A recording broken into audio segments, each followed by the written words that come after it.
നമസ്കാരം. Raf talk ഫുട്ബോളിലേക്ക് അവർക്കും സ്വാഗതം. നെയ്മർ ജൂനിയറുടെ കാര്യത്തിൽ ഇനി എന്താണ് സംഭവിക്കുക? ആരാധകർ ആശങ്കയിലാണ്. കാരണം താരം ഫുള്ളി ഫിറ്റാണ്. അൽ ഹിലാലിന് വേണ്ടി സൗഹൃദ മത്സരത്തിൽ ലിറ്ററലി 90 മിനിറ്റ്സ് അദ്ദേഹം കളിക്കളത്തിൽ ഉണ്ടാവുകയും ചെയ്തു കഴിഞ്ഞ ഫ്രണ്ട്ലി മത്സരത്തിൽ. അങ്ങനെയൊക്കെ ഉണ്ടായിട്ടും പക്ഷേ ഹോർഗെ ഹീസസ് അല്ലെങ്കിൽ അൽ ഹിലാലിൻ്റെ അധികൃതർ അദ്ദേഹത്തെ ഇതുവരെ സൗദി പ്രോ ലീഗിൽ രജിസ്റ്റർ ചെയ്യാൻ തയ്യാറായിട്ടില്ല. എന്ന് പറഞ്ഞാൽ ഫുള്ളി ഫിറ്റായി നിൽക്കുന്ന നെയ്മർ ജൂനിയർക്ക് സൗദി പ്രോ ലീഗിൽ ഇപ്പോൾ കളിക്കാൻ പറ്റില്ല. നിലവിലെ സ്ഥിതിവിശേഷം അതാണ്. ഇനി വരും മത്സരങ്ങൾക്ക് മുമ്പ് ഇപ്പോൾ ജനുവരിയിൽ രജിസ്ട്രേഷൻ്റെ സമയമുണ്ടല്ലോ, അപ്പോൾ അതുകൊണ്ട് അദ്ദേഹത്തെ രജിസ്റ്റർ ചെയ്യുമ്പോൾ അങ്ങനെ രജിസ്റ്റർ ചെയ്യണമെങ്കിൽ നിലവിലുള്ള ഒരു വിദേശ താരത്തെ അവർ ഒഴിവാക്കണം. അതൊക്കെ നടക്കുമോ എന്നുള്ളത് കണ്ടറിയേണ്ടതാണ്. ഇപ്പോഴത്തെ സ്ഥിതി വെച്ച് അദ്ദേഹത്തിന് AFC ചാമ്പ്യൻസ് ലീഗിൽ മാത്രമേ കളിക്കാൻ പറ്റുകയുള്ളൂ. ഇന്നിപ്പോൾ അൽ ഒറൂബക്കെതിരെ അൽ ഹിലാലിന് കളിയുണ്ട്. പക്ഷേ ഫിറ്റായ നെയ്മർ കളിക്കാതെ കളി കണ്ടിരിക്കണം. വല്ലാത്തൊരവസ്ഥയാണ്. തീർച്ചയായിട്ടും നെയ്മർ ആരാധകർക്ക് നിരാശയുണ്ടാക്കുന്ന കാര്യമാണിത്. അപ്പോൾ ഇതുമായി ബന്ധപ്പെട്ട് ഒരു പ്രതികരണം ഇന്ന് എക്സിൽ കണ്ടത് നിങ്ങളുമായിട്ട് പങ്കുവെക്കുകയാണ്. ഇതിൽ കാര്യമുണ്ട് എന്ന് തോന്നി. നിങ്ങൾക്കും നിങ്ങളുടെ അഭിപ്രായം ഉണ്ടാവും. കമൻറ്റ് ബോക്സിൽ രേഖപ്പെടുത്തുക. നമ്മുടെ അഭിപ്രായം അവസാന ഘട്ടത്തിൽ വീഡിയോ കൺക്ലൂഡ് ചെയ്യുമ്പോൾ പറയുകയും ചെയ്യാം. നോക്കുക, there is no reason for Neymar not to be registered at Al Hilal other than incompetence from the club. ക്ലബിൻ്റെ പിടിപ്പുകേട്, അതല്ലാതെ മറ്റൊന്നും പറയാനില്ല. മറ്റൊരു കാരണവുമില്ല നെയ്മർ ജൂനിയറെ രജിസ്റ്റർ ചെയ്യാതിരിക്കാൻ. മറ്റൊരു കാരണവുമില്ല. നെയ്മർ പെർഫെക്റ്റ്ലി ഓക്കെ ആയിട്ട് കഴിഞ്ഞ ആഴ്ചകളായിട്ട് അദ്ദേഹം ട്രെയിനിങ് നടത്തുന്നുണ്ട്. മാത്രമല്ല അവരുടെ കഴിഞ്ഞ ഫ്രണ്ട്ലി മത്സരത്തിൽ 90 മിനിറ്റ് ലിറ്ററലി 90 മിനിറ്റ്സ് അദ്ദേഹം കളിച്ചിട്ടുണ്ടായിരുന്നു. ഗോളുണ്ടായിരുന്നു, അസിസ്റ്റ് ഉണ്ടായിരുന്നു. എന്നിട്ടും നെയ്മർ രജിസ്റ്റർ ചെയ്യാതിരിക്കണമെങ്കിൽ അത് അൽ ഹിലാൽ ക്ലബിൻ്റെ പിടിപ്പുകേട് തന്നെയാണ്. നെയ്മറുടെ ഭാഗത്ത് പറയുമ്പോൾ AFC ചാമ്പ്യൻസ് ലീഗ് മാത്രം കളിക്കാനായിട്ട് ഇനി അവിടെ നിൽക്കുന്നതിൽ എന്തർത്ഥമുണ്ട് എന്ന് പറഞ്ഞാൽ AFC ചാമ്പ്യൻസ് ലീഗിൽ മാസത്തിൽ 2 കളി ഉണ്ടാവും. അതാണ് ഉണ്ടാകുക. ആ കളി കളിക്കാൻ വേണ്ടി മാത്രമായിട്ട് ഇനി 6 മാസക്കാലം കോൺട്രാക്റ്റ് കഴിയുവോളം അവിടെ നിൽക്കുന്നതിൽ എന്തർത്ഥമുണ്ട്? അങ്ങനെ കളിച്ചാൽ നെയ്മർ ജൂനിയർക്ക് ആ കളികളിൽ ഇറങ്ങിയാൽ പോലും നന്നായിട്ട് കളിക്കാൻ പറ്റില്ല, ഫോം ആവാൻ പറ്റില്ല. കാരണം അദ്ദേഹത്തിന് മാച്ച് റിതമില്ല, എവിടെയും കളിക്കുന്നില്ല. നേരെ വന്ന് അതായത് ട്രെയിനിങ് നടത്തുന്നുണ്ടാവും, അല്ലാതെ കോമ്പറ്റിറ്റീവ് മത്സരങ്ങൾ കളിക്കാതെ നേരെ വന്ന് മാസത്തിൽ 2 AFC ചാമ്പ്യൻസ് ലീഗ് മത്സരം കളിച്ച് പോവുക. അത് നെയ്മറെ നന്നായിട്ട് ബാധിക്കും.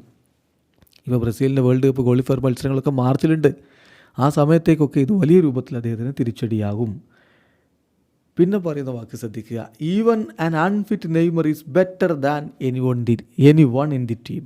ഈവൻ അൺഫിറ്റായ നെയ്മർ അൽ ഹിലാലിലെ മറ്റ് താരങ്ങളെക്കാൾ മികച്ച രൂപത്തിലാണ് എന്ന് പറയുമ്പോൾ അതിന് ഒന്നുകൂടി ബലം കൊടുക്കാൻ വേണ്ടി നമ്മൾ സംസാരിക്കുന്നത് നമ്മുടെ ജനറേഷനിലെ നമ്പർ 3 ബെസ്റ്റ് 3 പ്ലെയറെക്കുറിച്ചാണ്, ഏതെങ്കിലും റാൻഡം പ്ലെയറെക്കുറിച്ചല്ല എന്നൊക്കെ വാദിക്കുന്ന വാദമുഖങ്ങളുണ്ട്. അതവിടെ നിൽക്കട്ടെ.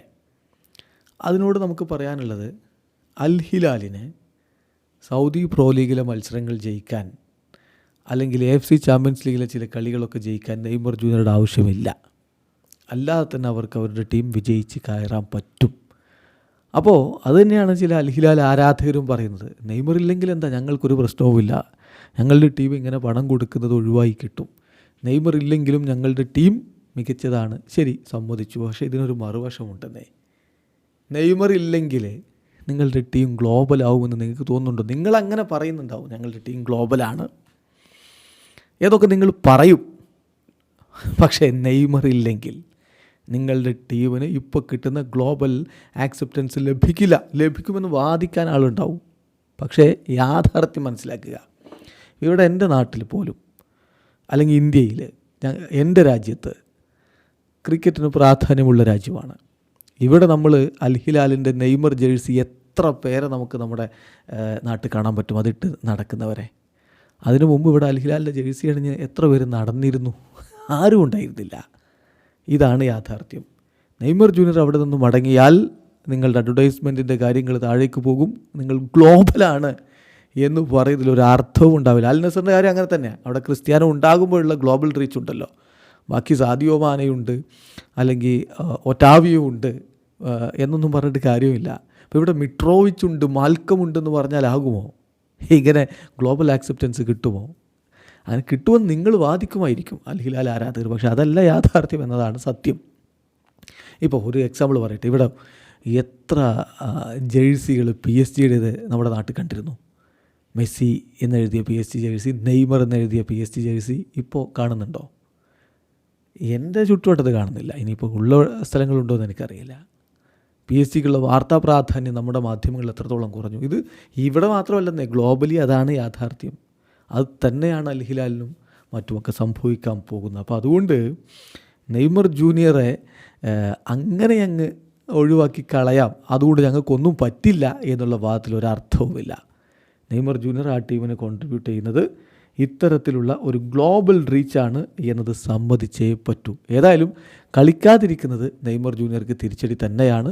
ഫിറ്റായിട്ടും അദ്ദേഹത്തെ കളിപ്പിക്കാതിരിക്കുന്നതിന് ഒരു ന്യായീകരണവുമില്ല. വീഡിയോ അവസാനിക്കുന്ന ഫുട്ബോൾ ലോകത്തെ കൂടുതൽ വിശേഷങ്ങളുമായി റാഫ് ടോക്സിൽ എത്താം.